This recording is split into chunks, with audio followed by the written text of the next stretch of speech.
Hello बच्चों। चलो आज फिर से सभी लोगों का स्वागत है अपनी इस केमिस्ट्री क्लास में। और आज हम लोग पढ़ने वाले हैं कक्षा 10 के अंतर्गत अम्ल, क्षार और लवण को। इस चैप्टर में हम लोगों ने अम्ल और क्षार के बारे में पढ़ा था कि अम्ल और क्षार क्या होते हैं। आज हम लोग जानेंगे कि अम्लों के सामान्य गुण कौन कौन से हैं।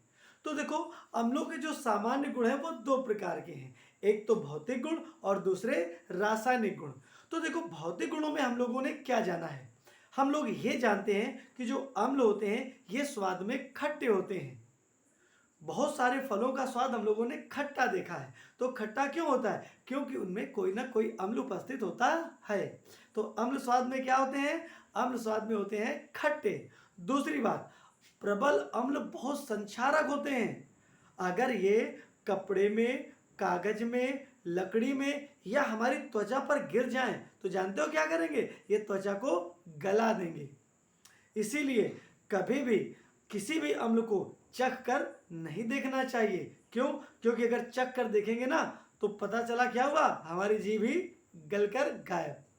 साथ ही अम्ल जो होते हैं उनको अगर जल में घोला जाए तो वो जल में घुल जाते हैं, साथ ही कुछ ऊष्मा भी निकलती है। यानी कि अम्ल को जल में घोलने की जो अभिक्रिया है ये क्या है? ये ऊष्मा छेपी है। और एक चीज और, अगर हम नीले लिटमस पेपर को अम्ल में डालें तो क्या होगा? वो नीले से लाल हो जाएगा।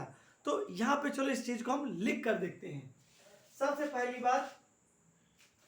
पहली बात कि जो अम्ल होते हैं ये क्या होते हैं? स्वाद में खट्टे होते हैं। यानी कि ये स्वाद में खट्टे होते हैं। एक नंबर ये। दूसरा, प्रबल अम्ल प्रबल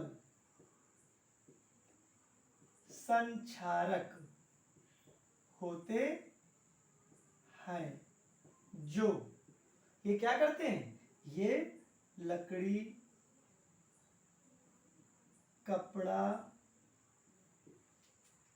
और क्या होता है? लकड़ी, कपड़ा और त्वचा आदि को गलाकर नष्ट कर देते हैं। आई बात समझ में? फिर इसके बाद में तीसरी बात, इनकी संक्षारक प्रकृति के कारण ही इन्हें चक्कर नहीं देखना चाहिए। इनकी, इसी में ले लेते हैं, इसी में इनकी संक्षारक प्रकृति के कारण इन्हें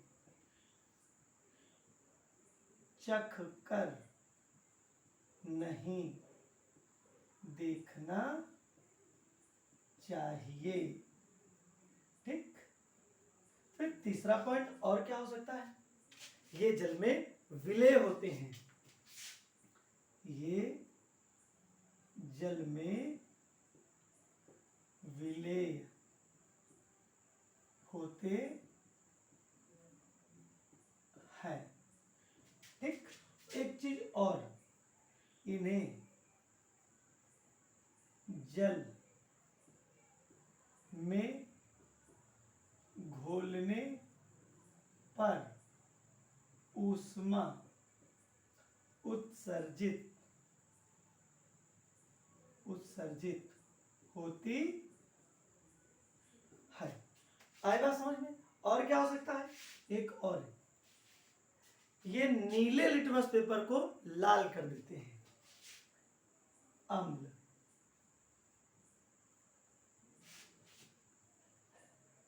नीले लिटमस पेपर को लाल कर देते हैं। तो ये देखो हम लोगों ने जाने इनके भौतिक गुण। भौतिक गुण क्या है? ये स्वाद में खट्टे होते हैं, प्रबल अम्ल प्रबल संक्षारक होते हैं, ये लकड़ी कपड़ा त्वचा आदि को गलाकर नष्ट कर देते हैं, और इसी संक्षारक प्रकृति के कारण कभी भी इन्हें चख कर नहीं देखना चाहिए। ये जल में विलय होते हैं, और हाँ, इन्हें जब जल में घोलते हैं तो क्या होता है? ऊष्मा उत्सर्जित होती है। यानी कि अब क्रिया कैसी है? ऊष्मा क्षेपी क्रिया है। अम्ल नीले लिटमस पेपर को लाल कर देते हैं। एक बात इसमें बड़ा कंफ्यूजन करने वाली होती है कि अम्ल और क्षार दोनों में कौन नीले लिटमस को लाल करता है और कौन लाल लिटमस को नीला करता है। तो देखो, अम्ल और क्षार में सबसे पहले कौन आता है? देखो, अम्ल क्षार। तो देखो, हमेशा जब भी बात करते हैं तो अम्ल शब्द पहले आता है, और एक देखो नीला और एक लानी, इसका देखो कोई अर्थ नहीं है, लेकिन नीले का अर्थ है कि रंग। तो इस नीले को अम्ल के साथ जोड़ दो, यानी अम्ल क्या करेगा? नीले लिटमस को लाल कर देगा, और बाकी क्षार फिर लाल लिटमस को नीला कर देगा। तो याद रहेगा ना कि अम्ल नीला, क्षार लानी। ठीक, तो चलो ये याद रखना। अब यहां पे देखते हैं अम्लों के रासायनिक गुण, यानी कि रासायनिक गुण।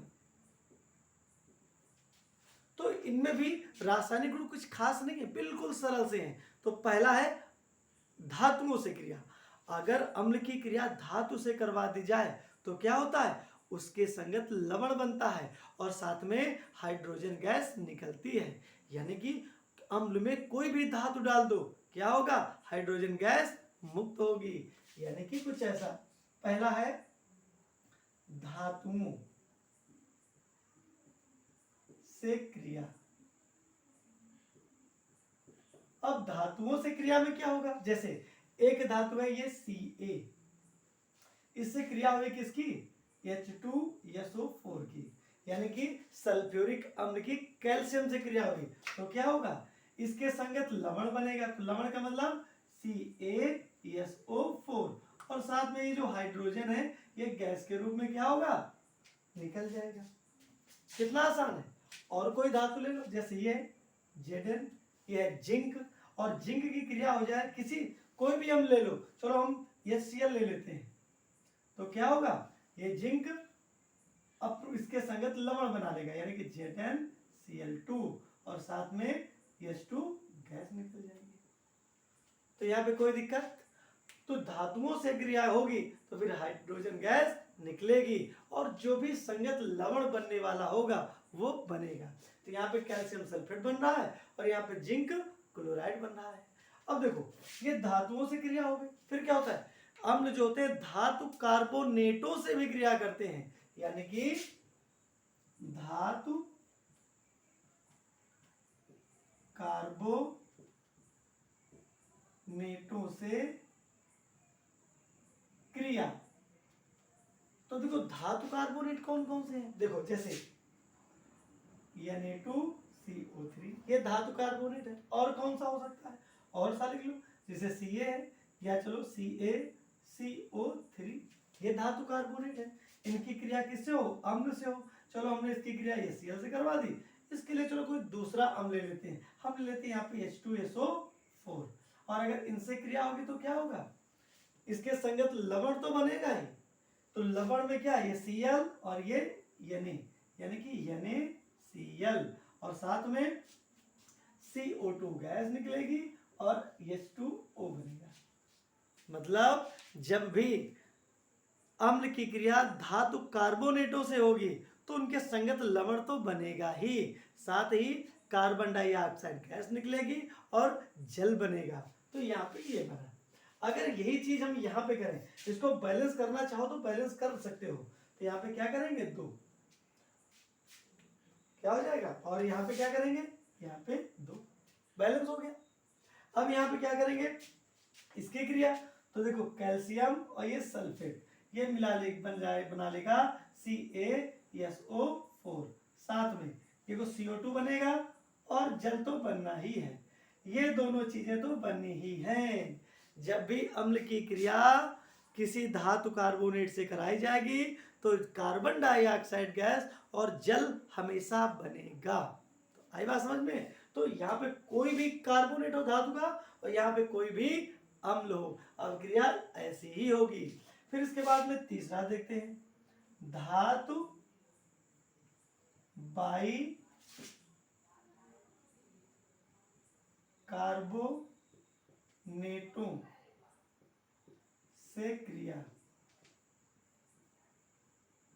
तो यहाँ पे धातु बाइकार्बोनेट, तो धातु बाइकार्बोनेट क्या होते हैं? बिल्कुल सिंपल सा, जैसे NaHCO3, ये क्या है? सोडियम बाइकार्बोनेट, यानी कि धातु कार्बोनेट है। और Mg ले लेते हैं, चलो Mg, और यहाँ पे HCO3 का होल ट्वाइस, ये हो गया मैग्नीशियम का बाइकार्बोनेट। अगर इनकी क्रिया अम्ल से हो तो चलो इसकी क्रिया तो हम HCl से करवा देते हैं। इसकी क्रिया चलो एक नया अम्ल लेते हैं, HNO3, इनसे क्रिया करवा दे तो क्या होगा? बिल्कुल वही होगा जो यहाँ ऊपर हुआ है। यहाँ पे भी कार्बन डाइऑक्साइड गैस निकलेगी और जल बनेगा, और साथ ही इन्हीं के दोनों के संगत लवण बनेगा। तो लवण क्या बन सकता है? यहाँ पे Na है, यहाँ पे Cl है, तो NaCl बन जाएगा। और क्या बन सकता है? CO2, और क्या बनेगा? H2O। कोई दिक्कत? सेम नीचे वाले में भी ऐसा ही होगा। ये देखो मैग्नीशियम धातु, ये NO3, तो यहाँ पे बन जाएगा MgNO3 का होल ट्वाइस, और साथ में वही CO2 और H2O। तो कितना आसान है, धातु कार्बोनेटों से क्रिया जैसी होती है वैसे ही धातु बाइकार्बोनेटों से भी क्रिया होती है। अब इसके बाद अगर इसकी क्रिया धातु ऑक्साइडों से करवा दी जाए तो क्या होगा? तो देखो चौथा, धातु ऑक्साइडों से क्रिया। तो धातु ऑक्साइडों से क्रिया का मतलब देखो, एक ले लेते हैं इसे CaO और एक ले लेते हैं CuO, और दोनों की क्रिया अम्लों से करवा दें। तो चलो यहाँ पे हमने अम्ल ले लिया HCl, और यहाँ पे चलो हमने ले लिया अम्ल H2SO4। अब इनकी क्रिया होगी तो क्या होगा? तो फिर बिल्कुल सिंपल सी बात, इनके संगत लवण बनेगा। तो लवण बनेगा तो क्या होगा? ये Ca है और ये Cl है, तो ये बन जाएगा CaCl2। हाइड्रोजन है और ऑक्सीजन है तो बनेगा H2O। थोड़ा सा बैलेंस कर लेते हैं, तो कितना इजी है। यही यहाँ पे भी ये इसके साथ मिलकर लवण बना लेगा, तो यहाँ पे क्या बनेगा? CuSO4, और साथ में क्या बनने वाला है? H2O, ये H2 इस O के साथ में H2O बना लेगा। कितनी आसान सी बात है। तो अब यहाँ पे ये चीज हम लोगों ने समझ ली। अब हम लोग क्या समझते हैं? अब हम लोग समझ लेते हैं कि अम्ल की क्रिया क्षार से कराई जाए तो क्या होगा। तो हम क्या करते हैं, एक काम कर लेते हैं, इतनी चीज हम इरेज कर लेते हैं, कुछ ये वाला ये हम इरेज कर लेते हैं, और यहाँ पे लिख देते हैं, यहाँ पे 4 नंबर हो गए। अब पांचवा क्या है? क्षारों से अभिक्रिया। क्षारों से अभिक्रिया। अगर अम्ल क्षार से अभिक्रिया करेंगे तो क्या होगा? बिल्कुल सरल सी बात, अगर अम्ल की क्रिया क्षार से करवा दी जाए तो जानते हो क्या होगा? अम्ल क्षार को उदासीन कर देंगे, या हम उल्टा समझें, अम्ल से क्षार की जब क्रिया करेंगे तो क्षार अम्ल को उदासीन कर देंगे। मतलब क्या हुआ? अम्ल और क्षार अगर इनकी क्रिया आपस में हो जाए तो ये एक दूसरे को उदासीन कर देते हैं, और क्या करते हैं? लवण बनाते हैं, साथ में जल भी बनता है। जैसे हमने ले लिया HCl, ये है अम्ल, और इसकी क्रिया हुई किससे? NaOH से, ये है क्षार। तो क्या बनेगा? इनके संगत लवण, यानी कि NaCl, साथ में ये H और ये OH मिलके बना देंगे H2O। इसको ऐसे भी लिख सकते हैं हम लोग, NaOH प्लस HCl, फिर क्या करेंगे? OH, इस H के साथ मिलके बना लेगा H2O और बन जाएगा NaCl। कितना सरल है। और दूसरा भी कोई अम्ल हो सकता है जैसे H2SO4, और दूसरा कोई क्षार भी हो सकता है जैसे HNO3। तो क्या होगा इसका, ये यहाँ पे क्या होने वाला है, यहाँ पे बनेगा सॉरी यहाँ पे दोनों अम्ल हो गए, तो यहाँ पे क्या करेंगे, कोई और ले लेते हैं, क्षार ले लेते हैं जैसे MgOH का होल ट्वाइस।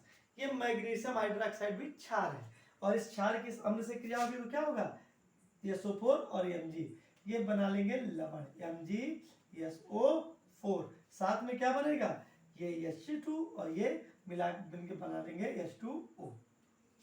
तो यहाँ पे कोई दिक्कत, तो उम्मीद है कि ये सारी बातें अच्छे समझ में आ गई होंगी। तो अगर कोई ये पूछे कि अम्ल क्या होते हैं तो बता दोगे, क्षार क्या होते हैं ये बता दोगे, कैसे बताओगे, पिछले वीडियो में पढ़ चुके हो। अब इस वीडियो में हम लोगों ने अम्लों के सामान्य गुण देखे, जिसमें हम लोगों ने पहले कौन सा गुण देखा था, हमने देखा था भौतिक गुण। उसमें हम लोगों ने क्या पढ़ा, अम्ल स्वाद में खट्टे होते हैं। दूसरा, अम्ल प्रबल संक्षारक होते हैं, जो लकड़ी, कपड़ा, कागज, त्वचा सबको गलाकर नष्ट कर देते हैं। और इसी संक्षारक प्रकृति के कारण कभी भी अम्ल को चक्कर नहीं देखना चाहिए, नहीं तो क्या हुआ, हमारी जीभ गायब। साथ ही जो अम्ल होते हैं ये जल में विलेय हैं, घुल जाते हैं, और जब जल में घुलते हैं तो क्या होता है, ऊष्मा उत्सर्जित होती है।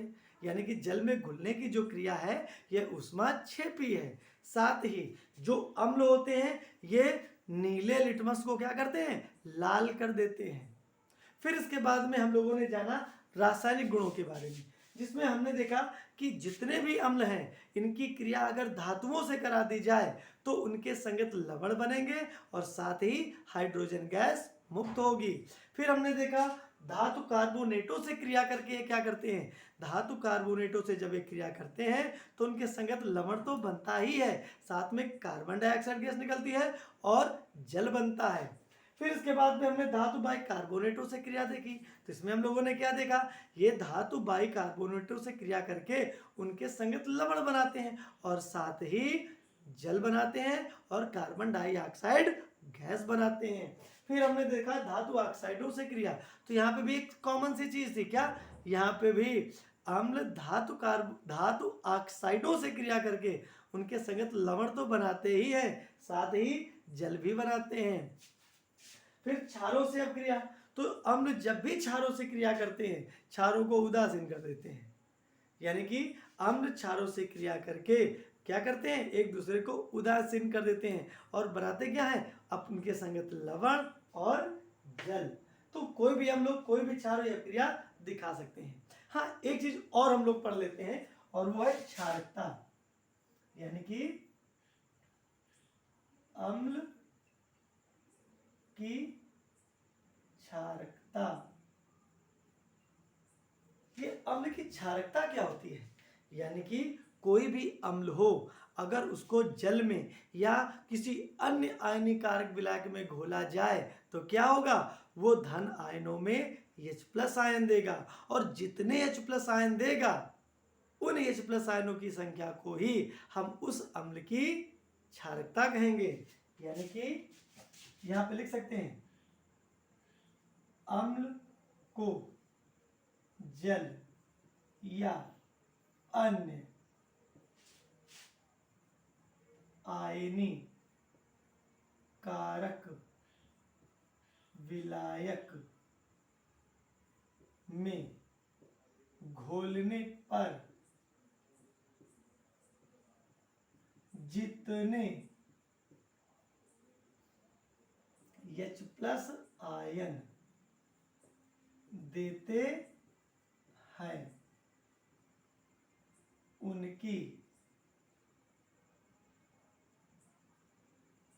उनकी संख्या अम्ल की क्षारकता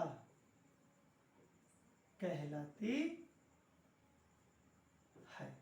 एग्जाम्पल, और एक चीज और लिख लेते हैं, इसे N से प्रकट करते हैं, इसे n से प्रकट करते हैं। एग्जाम्पल जैसे HNO3, इसको जल में घोलो तो क्या होगा, H प्लस देगा और NO3 माइनस देगा, ये तो होगा। अगर CH3COOH, इसको जल में घोलो तो क्या होगा, ये CH3COO माइनस और H प्लस देगा। अगर H2SO4 को घोलो तो H2SO4, इसको जल में घोलोगे तो ये देगा 2H plus plus SO4 double minus. तो यहाँ पे हम क्या देख रहे हैं, इसको जब हम जल में घोलते हैं तो H प्लस कितने दे रहा है, 1, तो इसकी क्षारकता कितनी होगी, n बराबर 1।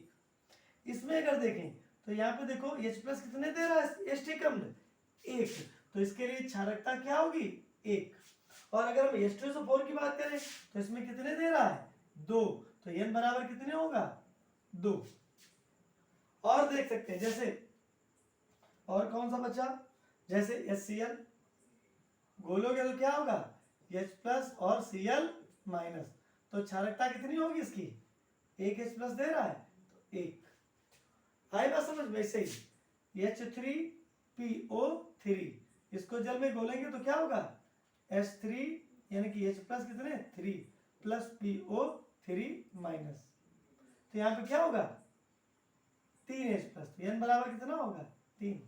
तो कोई भी अम्ल हो उसको जल में घोलो या जल के जैसे ही दूसरे आयनीकारक विलायक में घोलो तो क्या होगा, वो जितने H प्लस आयन देगा उन H प्लस आयनों की संख्या को ही हम बोलेंगे उस अम्ल की क्षारकता।